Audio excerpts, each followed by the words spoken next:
Friends வணக்கம். இன்னைக்கு என்னோட 7த் டே ட்ராவல். இப்போ நான் சென்னையிலேருந்து 738 கிலோமீட்டர் தூரத்தில் இருக்கேன். இன்னைக்கு விசாகப்பட்டினம் போறேன்.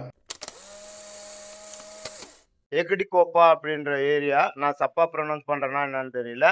நம்ம ஊர்ல எப்படி தஞ்சாவூர் தலையாட்டி பொம்மைகள் எப்படி ஃபேமஸோ, அதே மாரி இந்த ஊர்ல கையால செய்ற பொம்மைகள் ரொம்ப ஃபேமஸு. இன்னைக்கு நமக்கு கிடைச்சது இட்லி, பூரி, சட்னி, கிழங்கு. இது ஒரு சின்ன கடை தான். எங்க போனாலும் நம்ம சைக்கிள், நம்ம கொடி.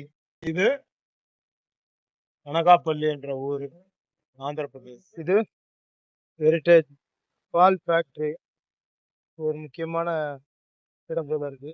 இது ரொம்ப தூரத்துல இருக்கு. அதோட என்ட்ரன்ஸ் இது. அனகாப்பள்ளின்ற ஊருக்கு பக்கத்துல பையாவரம்ன்ற ஊர்ல இருக்கு. இந்த பக்கம் சாகர் சிமெண்ட் ஃபேக்டரி. இந்த ரெண்டு ஃபேக்டரியும் எதிரெதிரில் இருக்கு. ஒரு கிலோமீட்டர் 2 கிலோமீட்டர் டிஸ்டன்ஸ்ல இருக்கு.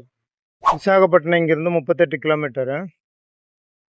அதுக்கிட்ட ஒரு பிரிட்ஜ் ஒன்று கட்டியிருக்காங்க பாருங்க. அந்த இடத்துல இருந்து ஆரம்பிச்சு இப்படி ஏறி இப்படி வந்து இப்படி இறங்கி விசாகப்பட்டினம் கீழே போகணும். இது அனகாப்பள்ளின்றது. நான் விசாகப்பட்டினம் சிட்டிக்குள்ளே போகாமல் போனோன்னா அந்த பக்கம் போகணும்.